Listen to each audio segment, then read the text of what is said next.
Here are 3 tips para makahanap ka ng legit na supplier sa Alibaba. Alam natin na risky lalo kung first time ka, pero pag marunong ka, pwede ka talagang kumita ng malaki.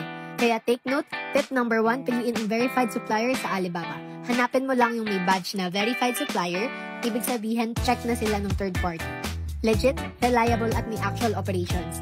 Iwas scam, iwas stress. Tip number 2, basahin ang reviews at order history. Tignan kung marami na silang orders at positive feedback. Mas okay kung may photos from past buyers para makita mo yung totoong itsura ng product. Tip number 3, mag-request muna ng sample. Huwag agad mag-bulk order. Magtanong ka muna kung pwede ng sample order para ma-check mo yung quality. Pag ayaw magbigay, nako, medyo red flag na yan.